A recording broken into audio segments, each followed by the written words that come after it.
Hello and welcome to our workshop today. I'm Julie Davis for Blick Art Materials, and today we're going to be making Filipino Parol. If you were to visit the Philippines during the holiday season, you would see star-shaped lanterns everywhere you look. They're a symbol of the country's holiday spirit, creativity, and hope. Modern-day parol are made with just about any material you could imagine. Glass and metal and plastic and shell, usually they're lit up with electric lights. But traditional parol were much simpler, made with bamboo and rice paper and illuminated from within by a candle. We'll be making some traditional parol today with basket reading and paper.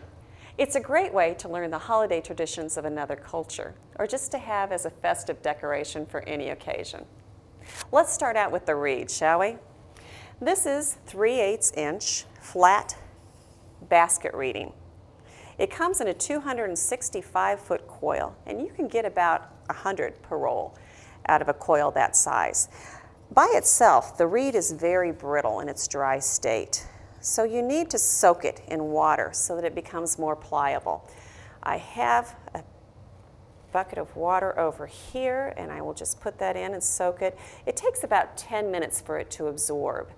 So I have another piece here that's been soaking for a little while. I'll just take it out.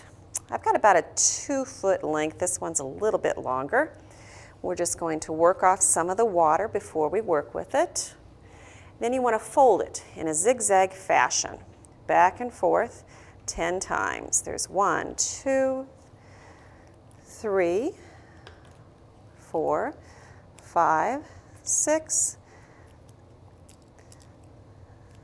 7, 8, 9, and 10. If you have anything left over on the end, just trim it away with a pair of scissors. Then take a rubber band and wrap it around tightly. You want to set that aside to dry. It takes at least an hour for it to dry, but I do happen to have a piece here that's dry and ready to use. And we'll stretch it out and bring the two ends back together like this. Then I'm going to take a stapler and just put a couple of staples on those two pieces like that. Once it's stapled together, you can stretch it into the star shape that you'd like it to be. There we go. Okay. Now let's talk about paper, shall we? This is masa paper. Masa paper is a student grade, machine-made paper, so it's pretty economical. It is a Japanese mulberry fiber rice paper. The reason I like to use this paper is because it's translucent. So your parol will be very brilliant with the light shining through them. You could use other papers as well as if you wanted to. We're going to glue the star down onto the paper. You won't want to use a washable glue for this particular project because we are going to get it wet again when we paint it. Use a regular white glue. I have Sobo glue out today. The reason I'm using it is because it's a little bit thicker, so it clings to the edge of the reed there a little better. Once you have all of the edges covered, go ahead and turn your star over and just put it down onto the paper like that. And then set it aside to dry. If you want to put something heavy on top of it to hold it to the paper while it dries, that might be a good idea. Just so happens I have a piece here that's already dried. And you can see I've started to trim the star out. Just take a pair of scissors and come up right next to the reed, just about as close as you can get it, and trim the paper away like that. I have another one here that's already trimmed out and ready for paint. Today I'm going to be using Blick liquid watercolor to paint my parol. Blick liquid watercolor is extremely intense paint as it comes out of the bottle. It comes in 18 different colors in the regular colors, 4-ounce bottles and 8-ounce bottles. There are 6 fluorescent colors as well. 6 metallic colors, and 8 glitter colors. You can use any kind of watercolor technique. Let's just start out with a little bit of wet and wet. We'll get that corner of the Parol very wet, and then I'm just going to touch it with the Blick liquid watercolor. And you can see just how intense this watercolor paint is. It's a dye-based watercolor, and a little bit goes a long, long way.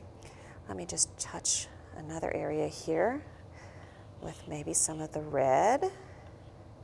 Paint over in this corner. Now, one of my favorite techniques that I like to use with watercolors, works great with Blick liquid watercolors because they are so intense. Take a little table salt and sprinkle it into the paint while it's wet. What's going to happen is that the paint will absorb into the salt crystals, and it'll turn up with these really beautiful random kind of starburst patterns. You can't really control how they turn out. It's always a surprise, but I love the way it looks. Now with the glitter colors and the metallic colors, by themselves they are transparent, so not quite as effective.